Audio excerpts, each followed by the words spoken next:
We are joined by none other than Elle Brooke. How are you, Elle? Yeah, I'm good. I just got into the gym. I was skipping for a little bit, but I'm good. A late start on a Monday always my favourite. That's it. That's what we want. Positive start to the week. Now, we're going to talk about your boxing here, and we're going to talk about your route so far, and we'll have a bit of fun with this. So, right, before boxing, which other sports had you tried out? I used to play football when I was younger, but I was honestly the most unathletic person ever. Like I've always been like a really chubby kid, and it wasn't till I was 18 that I like shredded all of the weight. Like I'm only 5'1", and I was like 72 kg. So yeah, I had a lot of excess body fat. I think I was like 33% body fat. Yeah. Whereas Wow. now, I think when I'm a bit skinny, I think it's like around 21, 22 at the moment. I can appreciate the 5'1". My mum's 5'1.5", and she always mentions the extra half an inch. They're very proud of being that height, you know. Yeah. What makes boxing training harder than any other sport? I think it is the intensity. And where you are just on your own, it's not like a team play, like a team sport. So you don't have other people to kind of share the workload. It's you and another opponent. And I think the worst part is if you're tired, the other person can sense that and they will literally beat the living shit out of you. So you have to stay ridiculously fit. Otherwise, you're going to get punched in the face a lot. So it's not even about losing, it's about combat sport itself. Did you have any boxing idols growing up? Any boxing, sorry? Like any boxing idols growing up? To be honest, I never really watched boxing. I watched the like the big fights, like I always like Fury, but not really. I mean, I knew who Mike Tyson was, but I didn't realize how much I didn't know about boxing until now when I actually look back at when I first saw it, because I thought you could jab with both hands, and I'm not talking about switching to southpaw to orthodox. I mean, I thought you could literally just jab with both hands. I literally knew absolutely nothing. The funny thing is, if you speak to someone who's outside of boxing circles, they'll probably also think you can jab with both hands. So there you go. If your education is certainly moved on a few notches, and will continue to. So on that note, how did you end up by being trained by Mark Tibbs? Yeah, so I actually, this is a funny story, and it's one of those stories that I think, like fate, like when I talk about fate. So I was actually at a TikTok day with Johnny Fisher's dad, so Big John, and we were at a Nathan Law day. And I already had this fight lined up, and I was trying to search for a trainer. And I knew I wanted a really good one. And I was speaking to Big John, and he's like, "My son's a boxer." I was like, "Oh, really?" And he's like, "Yeah, he currently trains the IBF bantamweight world champion Ebanie Bridges." And I was just like, "Oh, okay." So I started speaking to his son, and this was after the TikTok day. And he was like, "Yeah, I can put you in touch with Mark." I was like, "Oh, wow, thank you." So then through Johnny Fisher, I met Mark, and he put me, the first day I met him, he made me do like a fitness test, basically.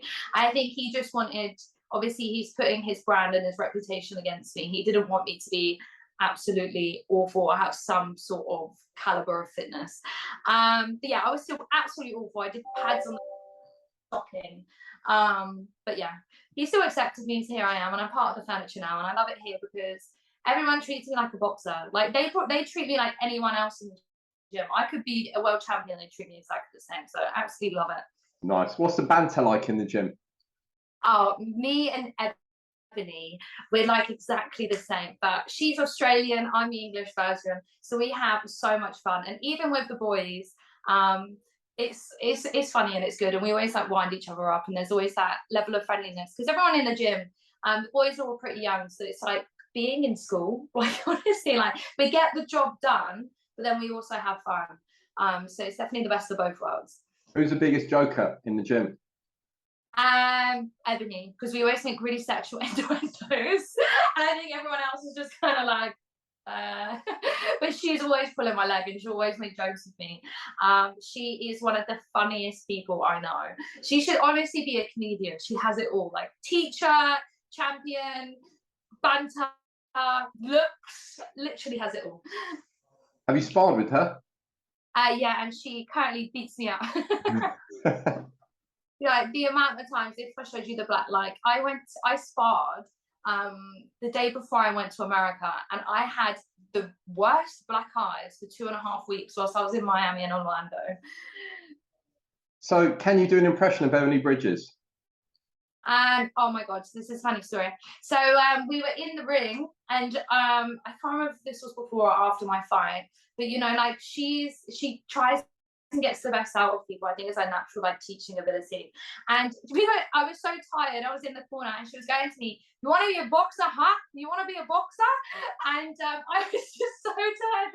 I literally did not have the energy to throw back, and she was just goading me, being like, "Do you want to be a boxer?"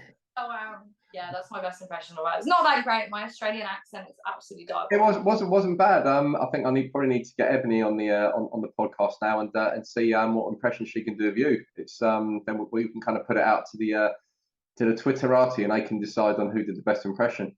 Now your first fight was against Love Island star AJ Bunker in July this year.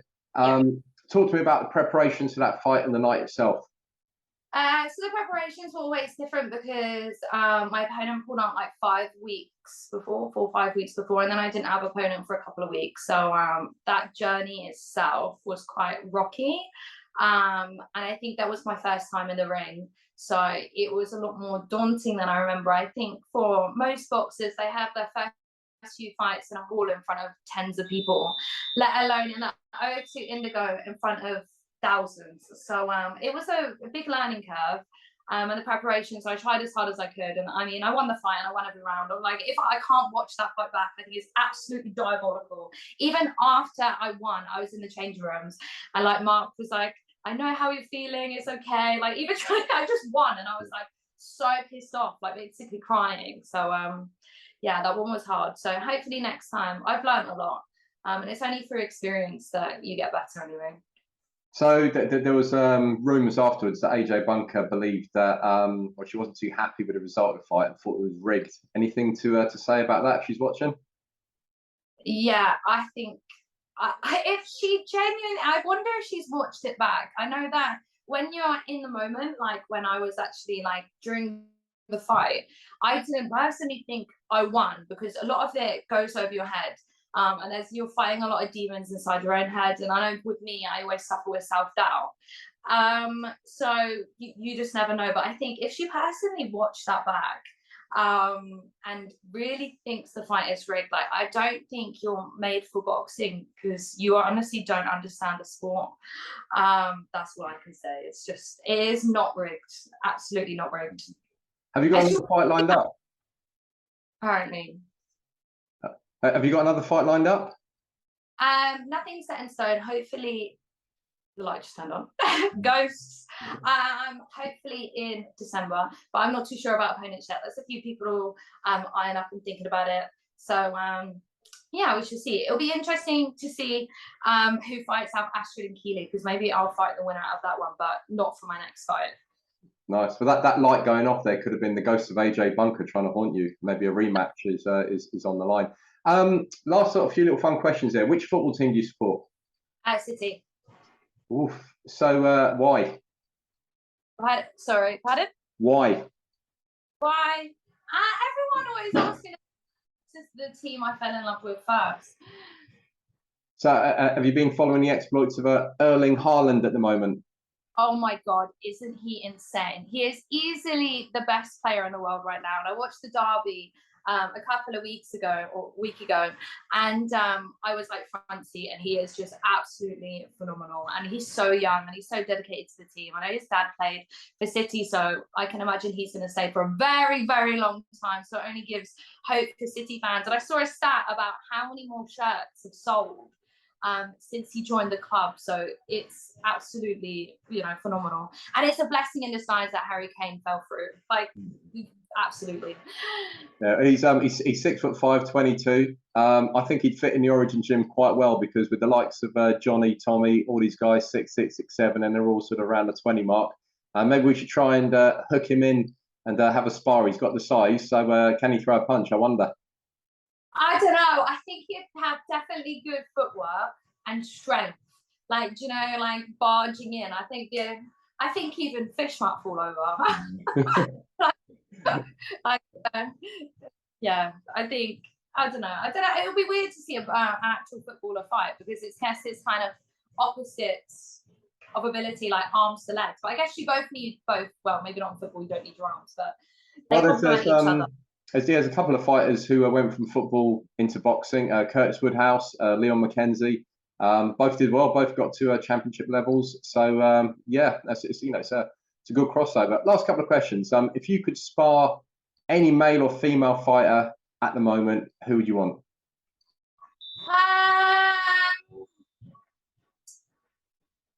Savannah Marshall. Just because I know she'd fucking hit me, but I'd be like, bro, like, come on, like, do 20% of power. I've been training for like the months I can't even count on my one hand, you know. So it's just, but I think she's just really inspirational. I'd love to meet her as a person. So I mean, I'm going to the fight this weekend, and I'm excited for that. So we shall see. Yeah, I'm a massive fan of Savannah Marshall. Outstanding. Last question. Tell the viewers one thing about yourself that not many people know. One thing about me that not many people know. Oh my gosh, they're gonna be like, I don't know. I eat a lot, but everyone probably knows that. But I don't know. My favorite sandwich is chicken and lettuce. Chicken and lettuce sandwich, exclusive right there. It's a pret-a-manger. Anyone else is thinking of getting a sponsor for the next sandwich coming out, which has got chicken and lettuce in there. You've heard it first right here. Elle's your person. Elle, thank you so much. Listen, hopefully we'll catch up with you when you've had another fight, and all the very best with your training today. I'm going to let you get back to your skipper now, but thank you very much for taking the time to speak to Slothboxx. Okay, perfect. Thank you so much. Take care. Bye-bye.